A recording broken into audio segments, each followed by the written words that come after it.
Susan Suntree. It's such a treat to see you, a poet, an author. The most amazing thing to me is that your book, Sacred Sites, looks at the history of a place from the Big Bang to the present. How in the world did you do that?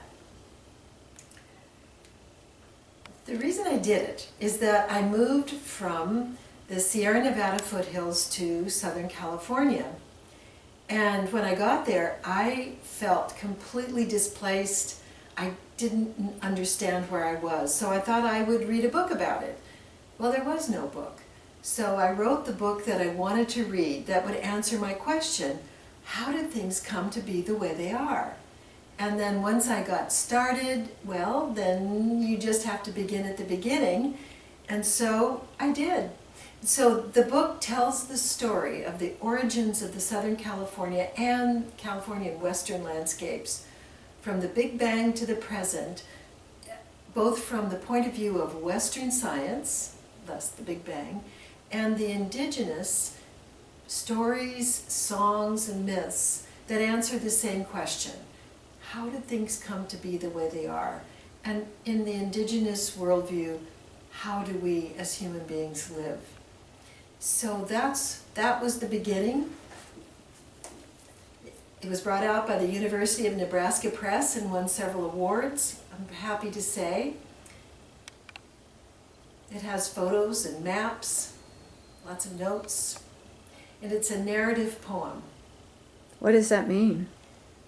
A narrative poem is a poem using all the devices of poetry. It's written in lines, it has images, it's meant to be rhythmic, but it tells a story. That's the narrative part.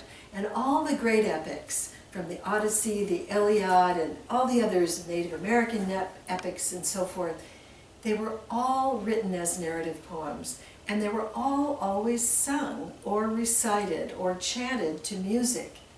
And the instrument I'm using here today, this is a dulcimer, is the foundational instrument that's been used since 600 BC to accompany, in various forms, to accompany narrative poetry. Having the perspective that you do from eternity on, what's your view of the future? Are you hopeful? Are you pessimistic? What does your perspective and big view give you? Well, first of all, this present moment is really dangerous and disturbing. Change is the nature of this universe. But the natural process for the earth is to change slowly. So all the plants and animals and everybody has a chance to adjust, say like over 3 million years at least. And even when there's been a catastrophic, rare, and catastrophic event like the meteor that hit in the Gulf of Mexico, Chicxulub, and wiped out the dinosaurs and deadened life in nuclear winter on this planet for a really long time, like hundreds of thousands of years, life comes back. So I give my vote to life itself, because life is irrepressible. It always comes back on this planet. This is the living planet. It comes back differently. It sometimes takes a really long time to recover, but life comes back. And the essence of life is in balance, diversity, and beauty. And that's where I put myself, to serve balance, diversity, and beauty. One way that you create beauty is in your poetry, and I think you have a newer book even of poetry. Which one is that?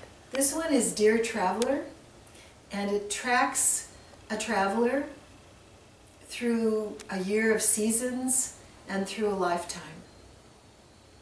Could you read us a poem? I would love to.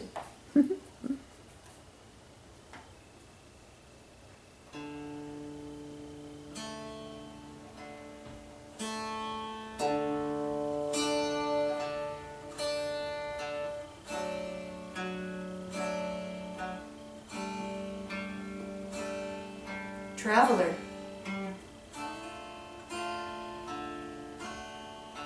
You are the song of your own making without knowing the notes.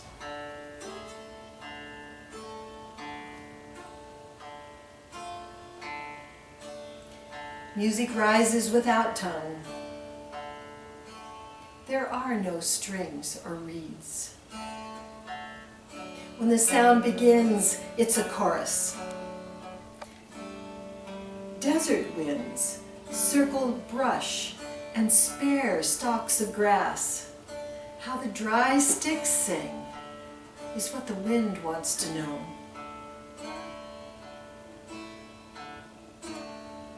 How do you hear when even your ears are singing?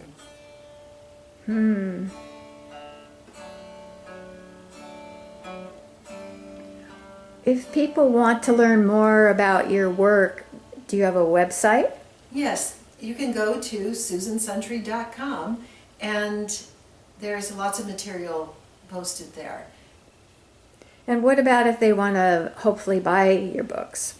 Yes, you can buy both Dear Traveler, Sacred Sites, and others of my books wherever you buy books. And I recommend your independent bookstore, or if you want to buy a book online, I recommend bookshop.org, which distributes books online for independent bookstores. But really, wherever you buy books,